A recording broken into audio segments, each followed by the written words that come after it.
తలుపు తెరుస్తారు. ఉమ్, 8:30కి exam begin అవుతుంది. ఉమ్, 8:30తో క్లోజ్ అక్కడ. ఉమ్, బిగిన్ అవ్వడం కాదు, 8:30తో క్లోజ్ ఎంట్రన్స్ ఉమ్, కదా. ఉమ్, అవును. అక్కడ అది కదా చూడాల్సింది. రెండవది, నేను ఇప్పటికీ ఇవన్నీ చూశాక నాకు బాధ అనిపించేది ఏంటంటే, రెండు తెలుగు రాష్ట్రాల ప్రభుత్వాలు కూడా ఒక్కసారి ఆలోచించండి.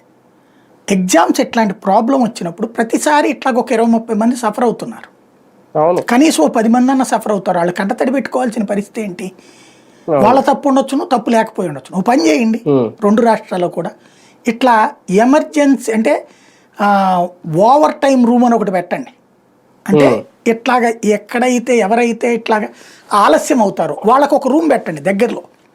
ఉమ్, మిగతా ఎగ్జామ్ రూమ్స్ అన్నీ లోపల పెట్టేయండి.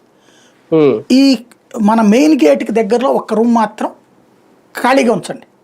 ఉమ్, దీంట్లో నెంబర్లు ఏమి వేయకండి, అట్టి పెట్టి ఉంచండి. ఉమ్, ఇట్లాగ లేట్ అయ్యి వస్తారు కదా, ఒక 5 నిమిషాలు 10 ఉమ్, నిమిషాలు, వాళ్ళని ఈ రూమ్లో ఎగ్జామ్స్ పెట్టించండి.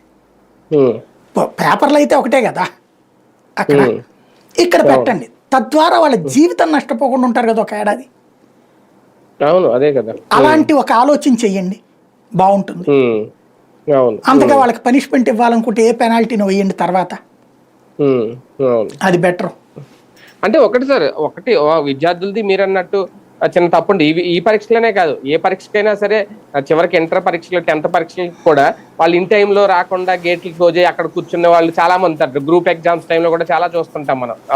ఒక్క మినిట్ ఆలస్యంతో చాలా మంది బయట ఉండిపోయారు అనేది. కాకపోతే ఇలాంటి పొలిటికల్ టూర్లు ఉన్నప్పుడు కూడా పవన్ కళ్యాణ్ గారు రోడ్డు మీద వస్తున్నారంటే వాళ్ళు చెప్పినట్టు 8:40కి వచ్చినా 8:20కి వచ్చినా దాదాపు 2-3 గంటల ముందు నుంచేసారి రోడ్డు మీద చాలా హడావుడి ఉంటది. ఎక్కడికక్కడ క్రేన్లు పెడతారు గజమాలు వేయడానికి, లేదంటే ఈ కార్యకర్తలు బళ్ళు వేసుకుని కార్లు వేసి తిరుగుతూ ఉంటారు రోడ్డు అంతా. దాంతో కూడా ఆటోమేటిక్ గా ట్రాఫిక్ అనేది జామ్ అవుతుంది.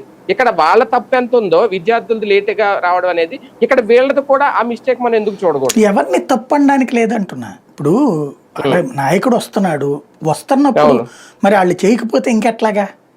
అప్పుడు పవన్ కళ్యాణ్ వచ్చాడు పోయాడు అన్నట్టుంటది బేసిక్. మరి ఇంతకు ముందు జగన్మోహన్ రెడ్డి టైంలో అలాగే కదా, విజయవాడ నుంచి తాడేపల్లి నుంచి హెలికాప్టర్ లో ఒంగోలు వెళ్ళినప్పుడు, లేదంటే గుంటూరు వచ్చినప్పుడు పక్క కూడా హెలికాప్టర్ వాడుతున్నారు, ప్రజాధనాన్ని దుర్వినియోగం చేసుకున్నారన్నారు. కానీ అలా రావడం వల్ల ఎలాంటి ఇబ్బందులు ఉండవు కదా, ఒక రకంగా ఇప్పుడు తప్పుతాయి కదా. ఆ లెక్కనైతే ఈయన ప్రత్యేక విమానాల్లో తిరుగుతున్నాడు, ఈయన ప్రత్యేక హెలికాప్టర్లో తిరుగుతున్నాడు. ఈయన వచ్చింది నేను ప్రత్యేక విమానమే.